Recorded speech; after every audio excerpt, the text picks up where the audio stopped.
It's J Beats. Did some gas J. We have Music Heads. Today I'm with Malachite. How you doing? I'm good. How are you? Let them know where you from. I'm originally from Philadelphia, but I was raised in ATL. Okay, definitely. So let them know where we at too. We in the trenches. You know what I'm saying? Music Heads. What did you see when you first walked in here?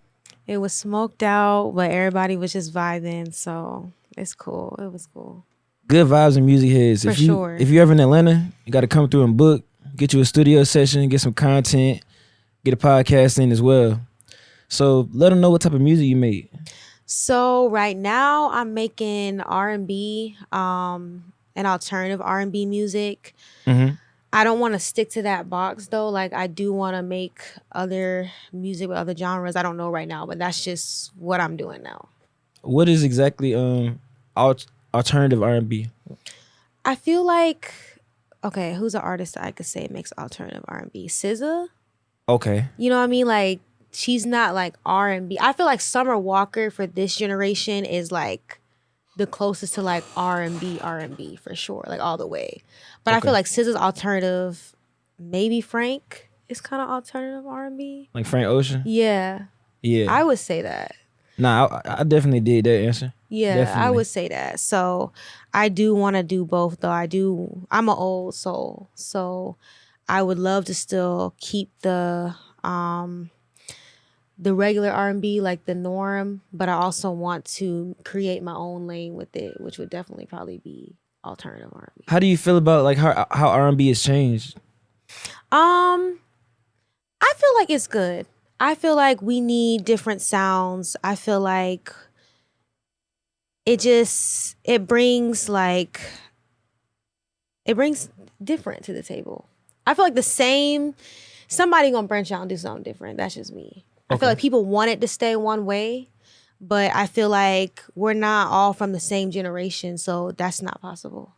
Yeah, I hear a lot of people saying that the old R&B is coming back. You know what I'm saying? I feel like it is though. Trap, actually. they tired of YN music, so they're saying the old R&B coming back. People want to feel, and I feel like the old R&B has more like depth to it, and people feel more. I mean, I guess that could be subjective, but I feel like a lot of people would say that. And I feel like it's a lot of just meaningless music out here that just I feel like that's facts. I can't even say that we feel that. That's facts. You know what I It's a mean? lot of music that's microwave. Yeah. You're going to hear it today. You're not going to hear it tomorrow. Especially a lot of artists. You hear them one year, next year they're gone. Or It's 1 not month timeless. or 2 months. Yeah. People want timeless music. People want music that can stick with them forever. And I feel like the new music that's coming out is just come and go. And I feel like people are really wanting to bring that back. So I do feel like old R&B is coming back. I think it's here to stay, to be honest. So what inspired you to make music? So I've been singing since I was 3. I grew up doing gospel music. And then I did acting for a little bit. I did a performing arts school, and then it really wasn't until like 3 years ago I had met a friend, and she was at the studio because I wasn't really even focused on singing. I was just really trying to do acting, and I was like, if I audition, they asked me to sing, sure. But I really had never really wrote a song at all. Like I just did poetry or whatever. So when I heard her music, I was like, well, I'm not doing this. Like she fired, like let me see what I could do. I just started going on YouTube and I just started freestyling on everything. And that's when I really started getting into it. And then she took me to the studio. And a lot of people don't believe me, but the first single that I'm putting out is the first song that I ever recorded. Oh, damn. That's fire. Like the first song I ever sat and like put thought into and wrote, because even when I was freestyling stuff, I wrote verses here, but I really didn't think that it was gonna go nowhere, so I just did it for practice, trashed it, whatever. But that song is so special to me because it's the first song that I sat down off the dome, just wrote it straight through. I played it for my friend. I told her, I was like, yo, pull up, I need you to hear this. She was like, bro, you gotta record it. And that was the first song I ever recorded. Fire. I'm gonna ask you this question. You talked about acting. And I think we talked about this before. You were like a serious actor? Like, yeah, I was actually signed to an agency here in Atlanta for a little bit. And then I did auditions. I wasn't getting that much, but I was getting enough. And then I just was like, I don't know, something just didn't feel right, and I just was like, wanted to take a break. I do want to get back into it, but I just, kind of fell off, honestly. But I think I needed to fall off to do this, because as soon as I fell off from that, then I had met my friend, and now I'm here. You know what I mean? I actually started off in a group. As an artist? Yeah, I was in a Uh-huh. group called 282. And then we ended up parting ways. And then that's when last year I had that single in the vault. And I was like, okay, let me finish it, get it going. And now I'm here. So, Okay. So let's talk about your sound as an artist. How did you come up with that sound? just really messing around on YouTube, honestly. Like, I don't even know my sound, to be honest. Like, I'm still figuring all of that out. I just was on YouTube. The guy that produced the beat, his name is Ralph Tiller. And I found him on YouTube. And I just, on the way home from work, I just play instrumentals and I just sing on them and just see what I like, what feels good to me. I'm a feeling and a melody person over anything. So that's, to me, how I write my best stuff, is just feeling it, the beat. If the beat isn't hard enough for me, or it's not, I don't feel it, then nothing really gonna come. So that's just really how I get into it, for real. Okay, so what were some challenges you had with becoming an artist?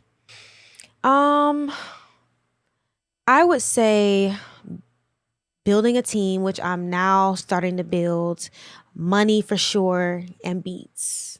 Like YouTube beats, I guess now that I've really been crafting my sound and getting more skillful, it's like the YouTube beats aren't cutting it. And then it's like I'm trying to find better beats. And then I feel like because I don't have all the followers, or I'm not like big yet, people really don't want to take a chance on you. You know what I'm saying? And it's not saying the people that have sent me beats is bad. It's just, I just need better. Yeah. And it's like, it's hard when people looking at what you got, they looking at you like, okay, well, how can I trust you? That, or they don't even see me. Like, I might DM them or message them like, hey, love your work. I would love to get a beat pack. They might not even see it because, they way up here, and you know what I'm saying? They not even checking. It's in the request. So that was a challenge for me. Yeah, like I said, definitely the money thing. Like, I guess I was so shocked at how much money like it takes to really do music. And I got a rude awakening. I was like, whoa, like, oh my God. Yeah. Like, dang. Like, one guy was like, yeah, exclusive is 4,000. Huh? Yeah. 4,000. Like, you know what I'm saying? It's just, yeah, marketing, all of that. I really had to take some time to learn the music business, which is advice that I would give to anybody, is to really learn it. And I'm still learning, you know what I'm saying? Because I'm brand new. But yeah, just really taking time to learn it and really figuring out what my next steps are and trusting people. Trust, yeah. And dealing with people that, don't have your best interests. And especially as a woman, not making this a gender war, but as like a woman, I feel like it's rough in the industry. Yes. And, I have some stories too about that, but we don't even have to go into that. But yeah, it's just people holding your stuff hostage because you don't want to talk to them or you don't want to be with them. It's like, that shocked me. Like, whoa. Like, even now, I'm still traumatized. Like, I feel like me expressing myself to anybody as a male in this industry, I feel like if I don't say the right thing, I'm going to be indirectly punished. I can't explain it to you. It's like, I feel like you might not want to mess with me the same way that we were before when you tried to come at me in a certain way. You know what I mean? It's like, I don't know. So after those type of experiences, I just try to just make sure, like, up front, no BS. Yeah. Because you could get like taken advantage of quick. Definitely. With the quickness. Not saying males don't either. I'm just speaking on the woman right now. Yeah, males definitely get taken advantage of in this industry too. Of course, I definitely hear the common story of the engineers holding the files because the female artist doesn't like them. I hate that. That's like sounds It's crazy. weird. You It know is what I'm so saying? weird because it's like, what are you even talking about? Like, what are you doing? Like, I'm trying to make music. I'm not trying to be on that. You know what I mean? Mm-hmm. And I feel like if somebody is trying to do the right thing, why punish them? Right. Because I feel like when you mix business with pleasure, like somebody gonna feel like they left empty-handed and they gonna be like, oh nah. Yeah. Oh nah. You don't wanna give me this? Okay, snatch. Yeah. And that's not right. You know what I'm saying? So I don't know. That's just how I feel about it. So it's scary. I don't even like when people try to come on to me in the business because I don't even know what to say. Mm-hmm. Like if I say no or if I give you the ick about it, you not gonna want to talk to me no more. Like, Yeah. I don't know. It's a scary feeling for real. It really is. So let me ask you this. I got a question about this subject. I know I've recorded a lot of females, dealt with a lot of females in this industry. And I just want to ask you, would you rather your producer or engineer be an attractive person or actually be somebody that you actually want to be around, or just be somebody that is just all about business? You don't really care about those types of aesthetics in a person. What do you mean, like, you want to be around? You mean like they like you, or you saying like y'all have a genuine connection? Because I understand, like, when you're around somebody that makes music that you've never heard, or they have a voice that you've never experienced, I understand like you're gonna make that connection, and I get that. But I feel like don't push the boundaries. Like sometimes you just have to. If you work on a project, I say wait till the project is done. Yeah. You know what I'm saying? Because you can't help who you like. You can't help who you connect. You can't help who you want to crush on. Yeah. That's a natural thing. Yeah. And, you know, when you, and it goes both ways. You know what I'm For saying? sure. So it's not just a male thing, like some females too. Like when they lock in with that engineer, they like them. I get that too. But I feel like whatever you working on, finish it. Yeah. Because it's going to be on hold for sure. Okay. No, I did that. I just asked that because sometimes I do feel like the situation go both ways for the male and the female, but I do feel like to get the job done, a lot of times when I hear these stories, people either they're not actually paying for the session, it could be like a favor, or it's just the vibe is not just work from the beginning, you know? Yeah, I could see that. But at the same time, for me as an engineer, people don't book me just because of my skill. They don't book me just because of my skill or just because I'm J Beats. The energy I'm giving off, my workflow, you know what I'm saying, who my vibe as a person. There's a lot of different things, you know what I'm saying, that make somebody get booked. So sometimes I do feel like it can get tricky with, it can. You don't want to work with somebody who's not attractive. You don't want to work with somebody you don't want to work with the person who's dressing bummy. Right. You don't want to work with the person who can't really speak up and speak for themselves. So you want to work with somebody who has a great brand, somebody that everybody else wants to work with. Right. So I just kind of feel like it's everybody controlling themselves, but it's also everybody just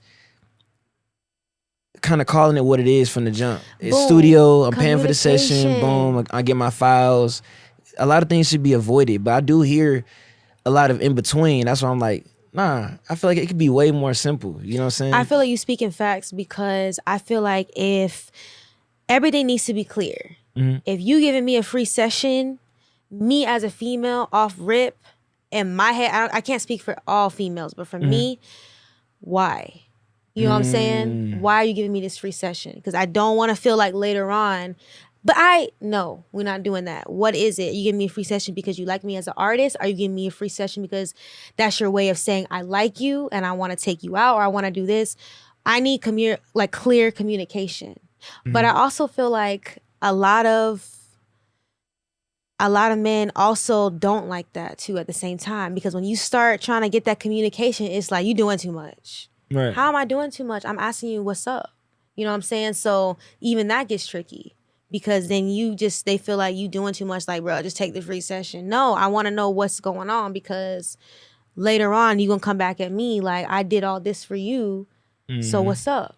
Don't throw that in my face. That's not fair. You know what I mean? So for me, I'm off rip. Like, I'm that way outside of music. If you ask to take me out on a date, like, okay, what are you looking for? Why are you Right. into me? Because you just being honest, oh, I just wanna I'm just looking for something in the moment, or I want a relationship. Cool. Either way it goes, just let me know. That's Right. all. I don't want to be blindsided at all. You know what I mean? That's fair, I feel like. Yeah, communication is key. Yeah. Definitely. So you say you got a project coming out. Was it a single? Single. A single. Okay. Yeah. So let's talk about that. So let's talk about this single. What is it about? So it's basically about accepting the fact that you don't know anything. Mm-hmm. Because I feel like when I made that song, I actually wrote it when I was working at State Farm at the time. And I wrote it right there at my desk. And I think like I was sitting there because I was working 6/12s every day. Mm-hmm. And I feel like I was kind of losing it, not gonna lie. And I just pulled up the beat as I was taking phone calls, just writing, it was just pouring out. And I'm just like, yo, what am I doing here? Like, that's when I really realized, like, I want to do music, but I feel like I was running away from it because I was like, I don't feel like I have the look. I don't feel like I have the body. I feel like I don't have this. So I feel like as a child, I've always known that I wanted to do music, but I kept like trying to steer away from it because subconsciously I was just like, nah, they not gonna like it. You know what I'm saying? So I think I just had a wake up call at that moment and I'm like, yo, I can do this. Like, what's the problem? I don't know what's going on. And also in the song, when I was like, the rabbit hole lyric, that's just me saying like, I'm in a space where I don't want to be interrupted. I don't want to interrupt you. So if you come into my life, I don't know shit. I don't know what's going on. And I don't want to put you down this rabbit hole and you just think that I'm negative or something like that. I'm just living. I don't have the answers. I'm okay with not having the answers. But if you want to be in my life, you could be a friend. If you want to date me, whatever it is, this is where I'm at. And if you can't accept that, you're going to be sinking. Yeah. And that's why I stay away. You know what I'm saying? That's the lyric. Like, that's why I stay away, because I know my mind can get too deep. And I am a deep person, and I've accepted that. I'm an empath. I'm empathetic. I feel things on a deeper level. Not everybody can handle that. So it's just one of those things where that's just who I am. You can either accept it or not. And if you do choose to accept it, we're going to go on this ride together. Okay. So how would you describe your artist persona, you know? Ooh. I'm going to say, I don't know. Like, I'm don't literally know? discovering it as I go. I don't even know. I really don't know what's going on. I don't even know how I'm here. I'm just you just real fresh. You just I'm real hop fresh. on a beat. I'm Yeah. just doing it. Like, this is my very first single. This is the second podcast I've ever been on. Mhm. I don't know. I'm just doing whatever the Most High wants me to do. I'm just going with it. So I feel like I'll know more once I keep going on this journey. I'm still discovering about myself. But yeah. Do you have a mission?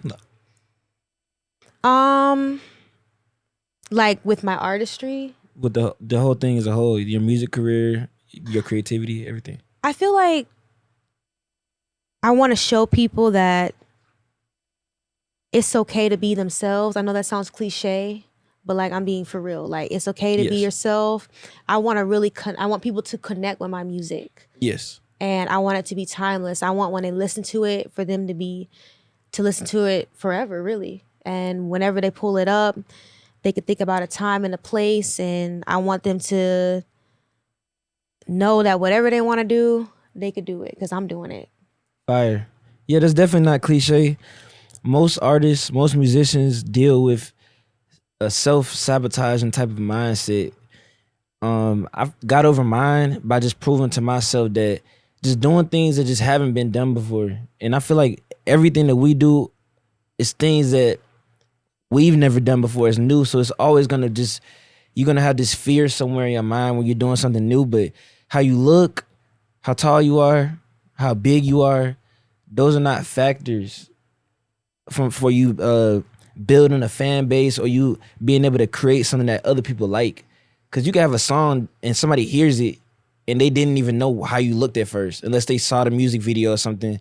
I'm pretty sure there's plenty of people who hear music on the radio and be like, oh, this is fire. Yeah. And they always hear the song and they always singing it. Then when they see the person, they're like, what the hell? I didn't know this. I didn't know he was big as hell. Or I didn't know she was like that. Right. I feel like we worry about the wrong things sometimes when we creating music or wanting to put the music out there. Another thing is understanding that when you're actually creating your fan base and creating this success for yourself, it's yours. It can't be replicated. For every 100 people, somebody's gonna hate your guts. One person gonna hate your guts, and these are just new things. They're brand new, so we got to get accustomed to understand the world wants new things. The world is literally looking for the next biggest artist, the next biggest producer. The executives, these label owners, all these people up here, they can't even find us without us putting it out there. That's so you know what I'm saying? So we have to get used to putting our stuff out. You know what I'm saying? We have to get used to that. Real. Your personality, your brand, because at the end of the day, you only got one chance. It can't be replicated. So I said this. Actually, I did an event here before. I said this in front of everybody. I said, you don't want to be ugly for no reason. I believe I said, like, you don't want to be ugly for no reason. People think, oh, I'm ugly. I'm this. Like, brand yourself. Get paid for it. Wow. Literally get paid for it. I love getting paid off of who I am, my personality, stuff like that. Everybody should be get paid off of. This is God given. You should be able to monetize that because nobody else can copy that to the T. You know what I'm saying? I needed to hear that because I went through a lot of self-sabotage last year with this because I would hit up everybody I know. I'm like, are you sure my song sounds okay? Because everybody was telling me like, Morgan, like you got it, like it's fire. That's my government name. But and I'm just sitting there like, I'm not believing them because I'm like, I just felt like they were just saying it because I was their friend. You know what I mean? And it took me a long time to really sit with myself and be like, you got this. Like you actually, you got something. But yeah, I still struggle with that. You know, I still hit up my friends. They get annoyed, but I don't care. Like, girl, I already told you, like, shut up. Just tell me if it sounds good or not. That's all I need. Feedback is good. Yeah. You know what I'm saying? Getting feedback is good. That's probably should be our best friend. Feedback is like your best friend. Like, I think for me though, I always knew that I was better than average. And so when your friends hear you, right? You know, like we all have music friends and some of them, you know what I'm saying? Yeah. And your friends are just like, yeah, they're good. But I always felt like I was a little better than that. You know what I'm saying? So I'm like, are y'all telling me this because you actually just saying it? Or are you know what I'm saying? Are you really giving me the real feedback? Like you holding me up there? I didn't know. You know what I'm saying? So that's why I couldn't tell like what the vibe was. But I just had to trust myself. Trusting myself has been the biggest obstacle for me. I don't want to have to ask nobody, is this good? I don't want to have to do that no more. I want to make a song and believe it and go out there and know I did it without having no approval. You know what I'm saying? If I'm asking for musical feedback, like, okay, like, does this sound right? Or that's different. But I knew why I was asking for approval. I'm asking, you know what I'm saying? Because my self-esteem. I don't want to have to do that. Like, I want to make my music, know I wrote it, know I sang it, and that's that. I feel like a crazy way that an artist shows that they're not confident in their own stuff is when they're in a booth and they're recording and they can't like get it out of their chest. It's supposed to be something that came from the heart, you know? I feel like artists should be big on getting criticism on their work because one thing that we get stuck on, producers and artists, is thinking something is just the best shit in the world. Just thinking that from a personal perspective, like, man, this is the best shit. This is the best song I ever made. And thinking that. Going around doing a little case study from people that doing blind case studies, people that don't know you, because you will have yes men and yes women.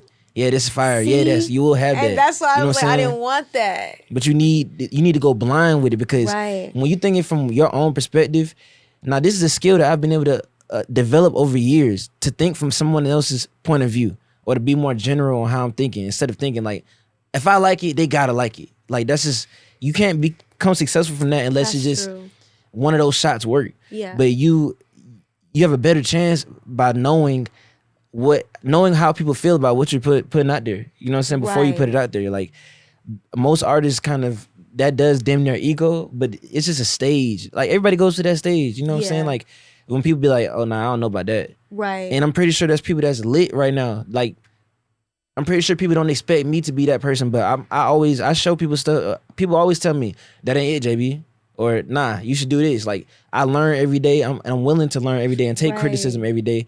That just keeps me on my toes. It's needed. Makes me like a forever student. Right. And that's the mindset I think artists should come from, because if you just be like, man, this is fire, and your man say, yeah, this is fire, then, you show 100,000 people, and you never showed 100,000 people. What if 900,000 people say this shit suck? Yeah. Now you like acting confused, and now like, you what's mad. going Now you on? saying, Yeah. oh, they hating. Now you got you got one of those Napoleon complexes, one of those mindsets where you mad at everybody. Oh, they hating on me. They this.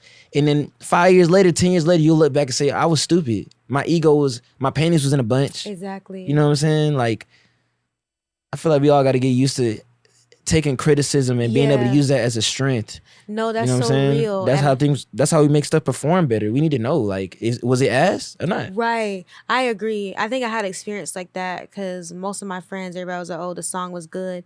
And I think I did one artist event and you had to play your music in front of like a bunch of people. I think I had executives there and stuff like that. And I played it and nobody said a word. It was like, after it was like dead quiet. And I was like, whoa, okay. Like, I just left. But I didn't take it as like a good or a bad thing. Yeah. It just was like, I never had that before. Like, nobody said nothing. I was like, oh, wow. But I needed that. Yeah. Because that's building me up. It's getting me strong. Because when I put this song out, everybody's not going to like the song. And I have to be real about it. Yeah. You know what I'm saying? Like, I can't expect everybody to like it. I can't expect everybody to think I'm pretty. I can't expect everybody to like the way I sing. Like, that's not realistic. So I feel like I needed to get strong in those ways. Like, you played your song, so what? Nobody cared about it. Move on. Because nobody cared. You know what I'm saying? And I just was like, took that, like, oh, okay, cool. Next event. You know what I mean? Like, it is what it is. And I just moved on. So what is one thing that you want the people to know about you in the audience? I want them to know how much it took for me to get here. Like, it took a lot for me. I persevered. I really wanted to give up. I didn't know it was this much into it, and I had to work hard. Late nights, working. A lot of people don't understand, like, music is a second job. I already have a career. You know what I'm saying? So this is my second career that I'm trying to make my main. And I have to put just as much as that as my job. That's extremely hard to do. You know what I mean? So especially when you work in 12-hour shifts, you still got to get off. You got to practice your song. Now that I'm getting ready to start performing it, I need to make sure that it's in tip-top shape for me to sing live. You know what I mean? So that's another thing, making sure my stage performance is on point while still trying to record other music and still try to come up with a marketing plan and do content. Oh my God. Crazy. Man, I'm telling you. So I'm very proud of myself for getting to this point. And that's really it. Lit. I'll give this one little nugget. Yeah. First thing that you need is a team. First thing you need is a team. You know, educating yourself so you can know what those people on your team are supposed to be doing and how they're supposed to be doing it. So you can know if they're messing up or not. You know, but there's a book called All About the Music Business by Donald Passman. Yes. That's the first thing that he tells you need, your team. Gotta have that team. You don't want to experience burnout, and that's why they tell you that's the first thing. You don't want to experience burnout. And I've became a jack of all trades. You know how they say a jack of all trades become the master of none? Yeah. I became a master of many. You know what I'm saying? And I would say that it takes time. I wouldn't say I wasted time, because now I do know in my journey why I went and figured all those things out. Why I started off holding the camera, started off doing a whole bunch of different things that were like back-end things before I even got creative. Now it all applies to what I'm doing, my two businesses, my admin agency and my production company. But as far as being an artist, I do know that it's an error or a mistake for us to be just doing everything. And I see that from me and you working together over time. I see how you have been able to put these people in place and have these different people on your team. So I just want everybody out there to know that stop thinking that it's just like, oh, I'm self-made, blah, blah, all these different types of things. Because even when you get to the level when you have motion, you will burn out. Like you literally won't be able to keep your same consistency because you can't be in two places at one time. You can't be thinking about 30 things at one time. You just can't. And I never really hear people talk about that either. You can't be thinking about 30 different goals at one time. You can't be working on 30 different goals at one time. Cause I know you're not a robot. You're not intentionally giving 1% a day to all 30 of those goals intentionally. Your routine is not just gonna be the same robot every day. But if you have a team, it makes that easier. But I think people always say the team thing, but it's not as easy as it looks, because even when you like building your team, they want to get paid. And a lot of times with the artists that I've been around, right? Okay, you choosing between spending the $300 on somebody helping you edit your content and being free, than putting that into marketing. You know what I'm saying? So what do? Or if you go to a manager and they're like, yeah, I'll manage you, but I'm gonna need that 10 to 15%. And you like, I don't have anything. Right. What do I have to give you? But you know, stuff is starting to pick up. It's like that. So now you like, what do? I feel like in the very beginning stages, it's really people taking a chance on you. Honestly. Yeah. And then when you get it, because it's easier said than done. Like, get a team. Okay, who want to be on my team? I need y'all gonna be looking for y'all handout too. Like, y'all gotta get paid too. That's not fair. Y'all doing the work, y'all want to get paid. But when you don't already have anything, you know what I mean? Then what do you do? Okay. And I think that's why people like Russ, they say, learn how to record yourself. Because now I really need somebody to edit this content because I don't have time to edit it because I'm working 60 hours a week to fund my music. Okay, so now that's taking time out of my studio. So now I gotta learn how to record myself. Now it's gonna take time. Okay. We losing our minds over here. I feel like it's just whoever is willing to help is what it's gonna be. But I also feel like this. I feel like you gotta be somewhat good. And the reason why I say that is because if they don't see the vision, it's not happening. 100%. That's 100%. Like, from being in this industry over 10 years and being in that position where I've needed certain things to be going on around me before I was like either able to pay for it or before that person came in my journey. Yes, that's the truth. A lot of people, I'm glad we're having this conversation right now. You need to be like extremely talented or have a budget. It's more than likely not just gonna land in your hands, or you're just gonna, even if you have some people around you that say they're gonna help you, money is to allocate time and space. Yeah. So if we're just freely allocating time and space, we're losing somewhere. The people that are allocating their time and space for you without getting paid, well, I wouldn't even say they're losing because that's a negative word to use. Right. But they're sparing that. Time can't be, you can't get time back. Right. But that is a harsh reality. And a lot of people, that's a question that a lot of people ask, you know, producers and artists, they're like, man, I can't pay for this, I can't pay for that. Well, I would say being able to turn yourself into an opportunity, that's what it'll be like, making yourself an opportunity, you know? People are actually seeing that, okay, you investing into these areas, maybe if I help you with this right here, it'll be great for all of us. Another thing is, me as a businessman, I understand that everything takes thinking, planning, then executing. It's not just ideas. 9 times out of 10, if you come with an incomplete idea to people who are already in the business or somebody who's already successfully helping other artists and producers, they're just kind of like in one ear, out the other. Right. You know, incomplete ideas, things that don't have an end goal. You know what I'm saying? Things that don't really have, things that are not fruitful. You know what I'm saying? To invest into an artist, you want to be fruitful. Most artists are like, okay, I got you on the back end when something happens. When in reality, a lot of people don't know what that something happening looks like. They don't know what any types of royalties or payments or monetization. They don't have any of those things structured to intentionally get those things that actually become fruitful, that help their team or their camp. You know what I'm saying? So I would advise any artist out here that has that question that you just asked, you like, how would that would be to structure yourself and put yourself in a position to be, for those people to look for you, actually. For those people to look for you and want to do it. Yeah. You can't really persuade people. You can't sell somebody to want to help you for free. And I know a lot of people that do that. I'm on y'all ass. 'Cause that's wrong.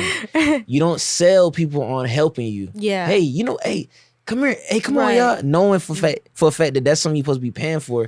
Right. You can't sell somebody on helping you because that's a false promise. It is. That's false promising. Hey, come help me. Come help me. And this is what's going to happen for us. Somebody looks up 6 months later, they haven't paid rent in 6 months. Yeah. They haven't paid rent in a month. They over here running behind you. Literally. I agree. And I feel like, honestly, it's fair though. I feel like it is fair that they're asking for what it is. I do. I don't think there's anything wrong with it. Yes. I just feel like it's just hard in general. It's just hard. But I think it's fair. I mean, you want me to help you and run behind you. Like, I got to be compensated or some ways. But now what I've started to realize too is like, before you go in someone's DM talking about less work and I think we even talked about it before. Mm-hmm. What can you also offer? Mm-hmm. What can you offer as well to help somebody out? Like, you just with a handout because you think you the artist, your stuff ain't even really all that good anyway. Right. So chill. You know what I'm saying? Like, even when I be getting on threads, I always be seeing people talk about artists, stop coming my DMs without a budget. Stop coming like without this. Stop telling me less work. I feel like it's getting tiring for people. Yeah, you know what I mean? Yeah. I'm not saying it's not hard. It is hard for us as well, but there's got to be some middle ground. I don't know what it is, but I just feel like it just takes money and you just got to have it. Yeah. You just got to have it, you know? There's no way to get around it, really. Okay, so we got the cover Peaches loaded. We about to go ahead and play it for the crowd. You ready? Yeah, I'm ready. I got my pages out in Georgia. I get my weed from California. I took my chick up to the north, yeah, badass bitch. I get my life from the source, yeah, that's it. And I see you, the way I breathe you in. It's the texture of your skin. Wanna wrap my arms around you, baby, never let me go, no. Peaches from Georgia. No, I get my life from the source, yeah. No, I get my life from the source, yeah.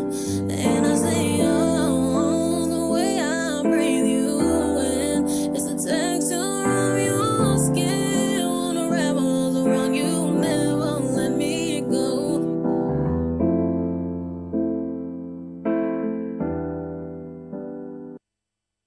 I like that. It sounds great. Thank you. Yes, ma'am. I want to ask you a few spicy questions before we leave, though. Before we leave, I got a few things to ask you. First thing,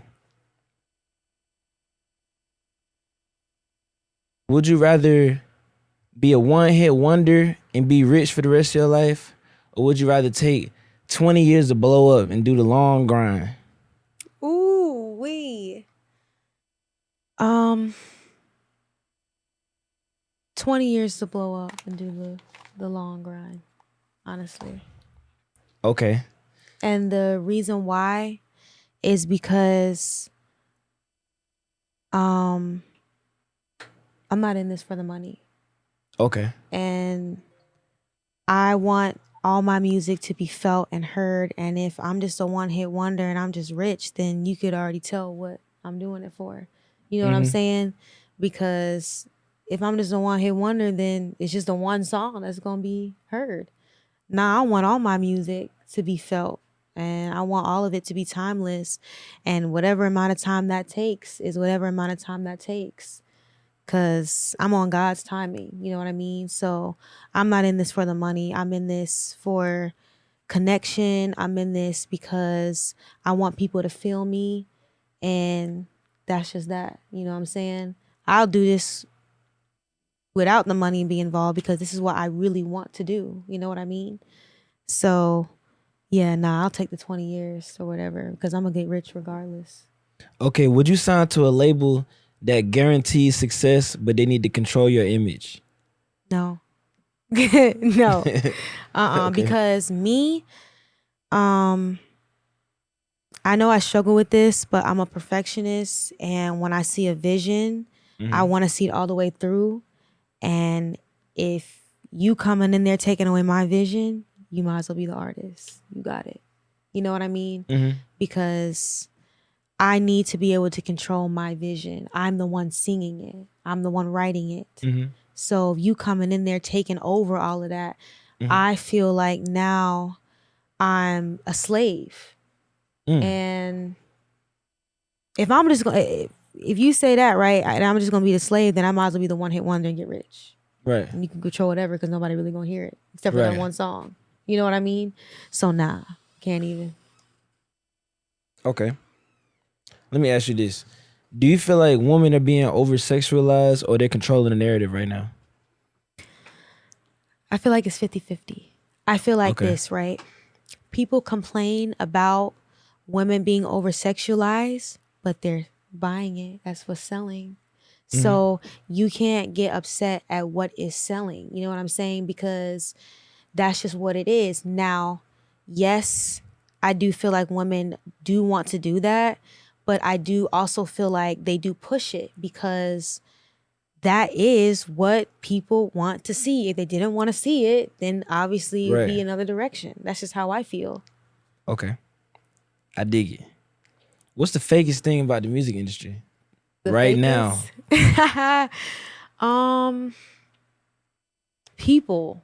I just feel like people in general in the music industry is just fake to me. I'm sorry. I just feel like the people that I have encountered, I can't speak for other people's lives. Everybody just seems like they're in it for themselves. And it just seems like it's rare when you find that one person that's like, nah, I want to see this all the way through. You know what I'm saying? You got to really trust people because a lot of people really just be in it for themselves. Yes. So that's why I say people, because you don't really know who's trying to snake you out. You know? You don't know. You really don't.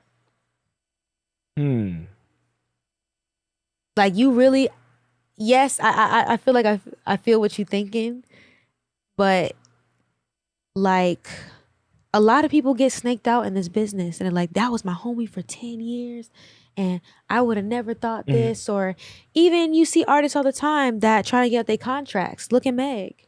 You know what I'm saying? I think 1017. No, like 1501. Yeah, sorry, not Gucci. That's Gucci Mane's label, right? 1017 is Gucci. Yeah, I think she was with 1501. That's the one. And again, I'm not saying that people don't read contracts and stuff like that, but like sometimes it's like when you meet people and you connect with them, you really think they got your best interest at heart, and they don't. You know what I'm saying? Like they looking at you as the money maker. And that's why I say I feel like people be fake because you over here making this real genuine connection. Like, that's my brother. Like, that's Pops. Whole time Pops over here it's really snaking you out, making snaky deals. And now you somewhere like, dang, that's how you doing me? I didn't even know. And it's 3 years, 4 years, 5 years later. Yeah. You know? So that's why I said people. You just never know. Never know. Yeah, definitely. This industry, one thing about this industry is nobody else is responsible for your level of education. You know what I'm saying? It's a harsh thing, but true. Very harsh, but true. I'm gonna say it one more time. In this industry, nobody else is responsible for how educated you are. And that comes in a situation where you don't know how much you should be getting, not knowing your own worth, not knowing what you're about to sign, not knowing what these terms mean, not knowing how to properly own things. You know, those are all things that leave room for you to be getting in these situations. This is how you know it's working from what I just said. When you're walking around and you know exactly what you're doing, and other people will notice that, they'll stay away from you instead of trying to even work with you because they know that you know your worth. They'll just be like, I'm not working with them because they know they can't fuck you. So people are going to naturally stay away from the people that they can't run over. And they're going to act like they have a problem with you too. And I agree. And I feel like that's why a lot of women in this industry get labeled as bitches. Because I feel like, no, seriously. And then they think we're hard to deal with. No, I'm standing on business. And I feel like now I've transitioned to that. Because when I first started, I feel like I was really like self-conscious and weak. And yeah, you think you like it? Sure. Oh, okay. No, now I'm like, you said you was going to do this. I text my project manager like, what's up? You said you're gonna do this by this time. Waiting. Like, no, I'm not playing the little Millie Mouse game no more. Like, oh, I don't know. Like, what do you think? Okay, no, like, time is money. I paid you. What's up? Like, these are things that are important now because no, I had somebody give me a contract in front of me and it was BS. Like, I'm looking at it like, you cannot be for real. You know what I mean? Yeah. Like, and at first when I saw it, I was like, that's not bad. I brought it home. I was like, what? I showed a lawyer. He was like, huh? You know what I'm saying? Like, these are things like you are responsible for. Yes. And you're 100% correct. Somebody put a contract in front of your face and you sign it without getting a lawyer or without somebody telling you or helping you read through the fine print, that's on you. I don't care if they call you brother or not. I gave you papers that you agreed to. That's on you. You know what I mean? So that's why now I'm like we talked about earlier, I don't play about business now. Do what you say you're gonna do, and you won't have no problems. Yes. And that's just that. At first, I would not put myself in that category of being somebody that is. When you say not saying like, oh, this person's a bitch. When somebody thinks that you're difficult to work with, people put that label on people that know what they're talking about. They put that label on them, but in reality, that's just where you rather be at. And being in that mindset also helps you be in a situation where you have more control over who you're working with. Right. You don't want to just be loosely be working with everybody. It leaves more room for error on paperwork, on back end things. It makes it work more naturally. You know what I'm saying? You're going to gravitate towards somebody that, oh, I like the energy. We kind of resonate. Okay, we got each other's best interests. You want things to happen more naturally in this industry. I didn't understand that back then. A lot of people that they call old heads, like they say, oh, like old heads think certain ways and stuff like that. I used to think like that, you know, and be like, oh, why are they being so stingy with the beats? Why they act like they can't work with nobody. They act like, and now that's how I am. I understand there should be purpose in me working with people, 100%. I shouldn't be loose and just working with them. Like, that's like sometimes, let's say that you put so much footwork into your brand, so much footwork into your career. This person doesn't put any footwork into it. You know what I'm saying? And it's not the fact that you shouldn't be willing to uplift others, but it's the fact that, let's say you're doing a project with somebody, it's 8 songs on the project, you end up doing 80% of the work and they end up doing 20% of the work, and it gets a situation where you feel like you should get 80% of the profit.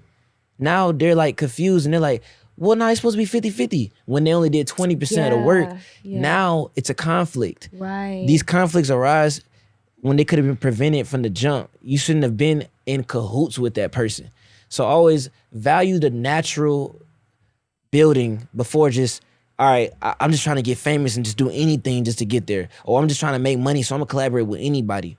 Put the purpose first. Make it more natural, because you just don't want to end up in all those different situations. No, you know what I'm saying? That's so real. And that's why when we had first talked, that first session, I was telling you the same thing. Like, I don't want to just, I'm very selective with who I want to be on my team. Like, I feel like we all got to see the vision. Yes. You can't be over here. He can't be over there. I can't be over. Like, everybody got to be, it's got to be cohesive. 100%. And I feel like that's really the only way, because then now it's chaos and you thought it was this and I thought it was that. I don't want to deal with all that. That's just really just stopping the bag in general for everybody. Literally, we all supposed to be on the same. Yeah. Looking at the watch at the same time, like, oh, it's time to go, or we all going at the same time. Right. Literally. Facts. So let everybody know where they can follow you at. So y'all can follow me at only.malachite, and that's MALACHITE on all platforms. I'm really excited and I'm grateful to be able to be on the podcast today. Y'all get to hear some of my music and covers. And this is really the beginning. So I'm really excited. Thank you so much for having me. Yes, ma'am. It's J Beats at This Some Gas J on all platforms. Make sure you subscribe to MUZIQ HEADz. We're going to turn up. We out. Out.